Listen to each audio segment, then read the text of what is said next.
ఓం శ్రీరామచంద్ర పరబ్రహ్మణే నమః. శ్రీ గురుభ్యో నమః. శ్రీమాత్రే నమః. శ్రీ గణేశాయ నమః.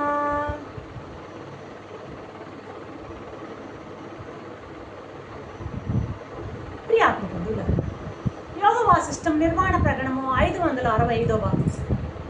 సరే, ఆదులు వ్యాధులు గురించి వివరిస్తూ ఉన్నారు వశిష్ఠ మహర్షి. రాముల వారు మరో ప్రశ్న, అయ్యా గురువుగారు, ఆది నుండి వ్యాధి ఎలా కలుగుతుందయ్యా? ఇంకా మరొక సమస్య, సందేహం. ఇప్పుడు ద్రవ్యం కంటే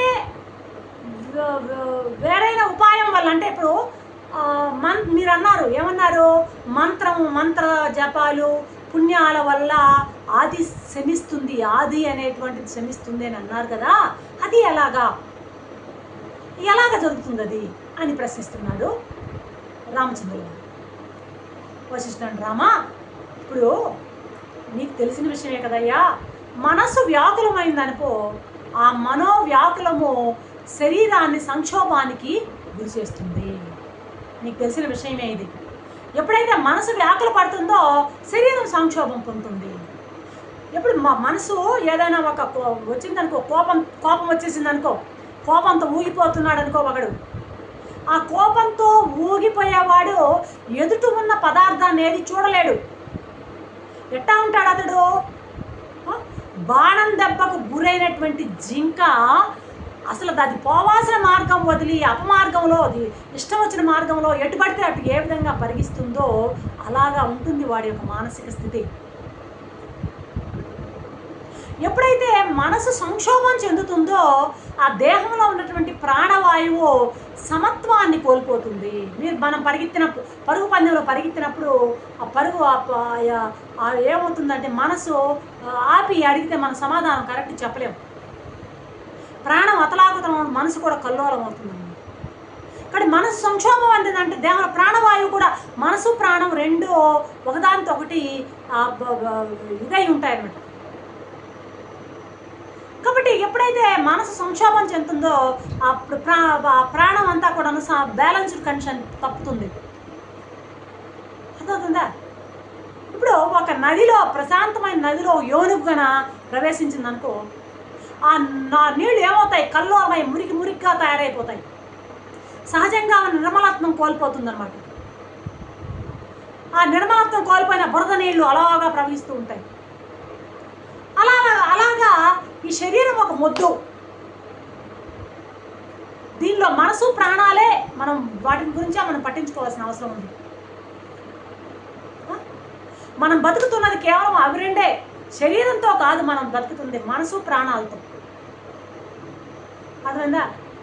కాబట్టి మనం బతుకుతున్నది ఆ ప్రాణము, మనసు ప్రాణాలు, వాటిని పట్టుకోవాలి, శరీరాన్ని కాదయ్యా అని ఈ నేపథ్యంలో చెప్తున్నాడు, గుర్తు చేస్తున్నాడు వశిష్ఠ మహర్షి.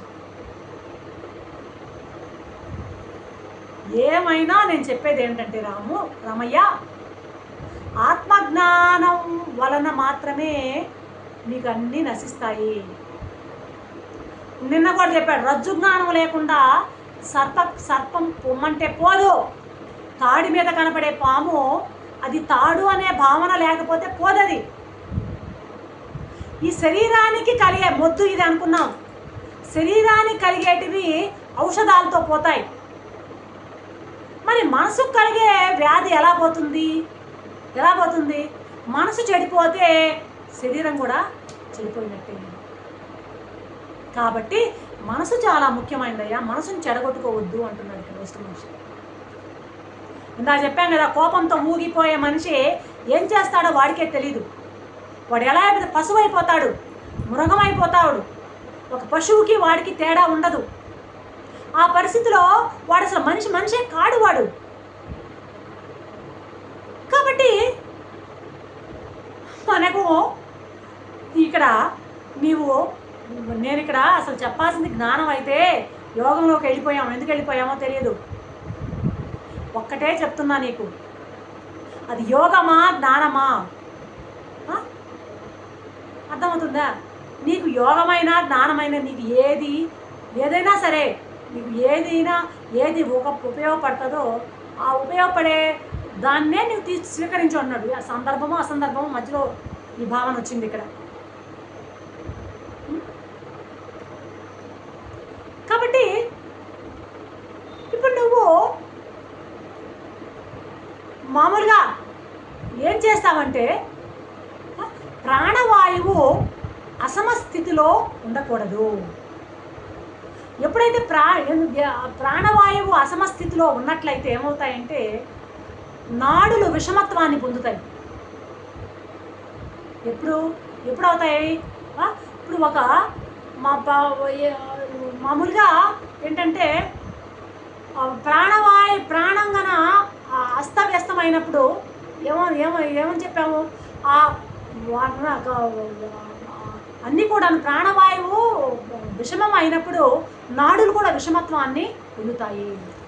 ప్రాణవాయువు విషమ స్థితిలో ఉన్నట్లయితే నదీ ప్రవాహంలో లాగా నాడులు కూడాను ఏమవుతాయంటే పూర్ణాలు అవుతాయి అంటాడు ఇక్కడ. పూర్ణాలు అవడం అంటే ఏంటంటే అది బాగా నిండుగా అయిపోవడం అనేది అర్థం అయ్యుండకపోవచ్చు. ఇక్కడ ప్రాణవాయువు విషమ స్థితిలో ఉండిందనుకో నదీ ప్రవాహంలాగా అయిపో నాడులు కూడా పూర్ణాలు అవుతాయి అంటున్నాడు. కొన్ని నాడులేమో బాగా ఇందాక నదీ ప్రవాహం చెప్పుకున్నాం కదా మనము. ఏంటది? ఆ నదీ ప్రవాహము ఎండాకాలంలో వర్షాకాలంలో ఒక్కొక్క రకంగా విషమస్థితిని పొందని మనం ముందు ఎపిసోడ్లో చెప్పుకున్నామే, అది ఇక్కడ పనికొస్తుంది అనమాట. కొన్ని నాడులేమో ఎక్కువ నిండి వర్షాకాలం నదిలాగా నిండిపోతాయి, మరికొన్ని నాడులేమో ఎండాకాలం నదిలాగా ఎండిపోతాయి అన్నది మనం ఇక్కడ అర్థం చేసుకోవాలి. అర్థమైందా? కొన్ని అధిక పూర్ణాలు అవుతాయి, మరికొన్ని క్షీణించిపోతాయి. ఆ ప్రాణ సంచారం సరిగా లేకపోతే ఏమవుతుందంటే లోపల తిన్న ఆహారము జీర్ణం కాదంట. జీర్ణమైనా కాకపోతుంది, అజీర్ణమైన అంటే కుజీర్ణం, జీర్ణం కాకుండా ఉండడం కుజీర్ణము. అజీర్ణం అంటే జీర్ణం అవ్వకుండా ఉండడము.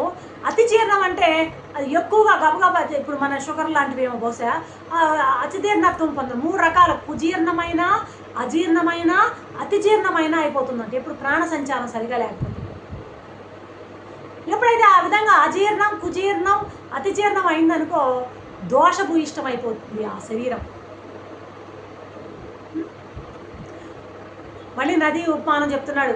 ఒక నదీ ప్రవాహంలో ఆ కట్టెలు ఒక మోపు పడితే అది ఏ దిక్కుకు ఇష్టం వచ్చిన దిక్కుకు ఎలా తీసుకుపోతుందో అలాగా ఈ అన్న రసాలను ఏం చేస్తుందంటే శరీరం అంతటా ఈ కట్టెల మోపుని ఆ ప్రవాహం ఎలా తీసుకుపోతుందో ఆ విధంగా తిన్న అన్నము అరిగినటువంటి జీర్ణమైనటువంటి ఆహారాన్ని అంతటినీ కూడాను ఏ స్థానాలకు పోవాలో ఆ స్థానాలన్నిటికీ చేర్చేది ఈ ప్రాణవాయువే. ఒకవేళ కనుక ఈ ప్రాణవాయువు నిరోధం ఏర్పడినట్లయితే శరీరంలో ఉన్నటువంటి ఆహార పదార్థాల యొక్క రవాణా అంతా నిలిచిపోతుంది. ఎప్పుడైతే ఆహార పదార్థాలు అలాగ అజీర్ణం, కుజీర్ణం, అతిజీర్ణంతో నిలిచిపోతాయో దాని యొక్క స్వభావం వల్ల వ్యాధులు తయారవుతాయి.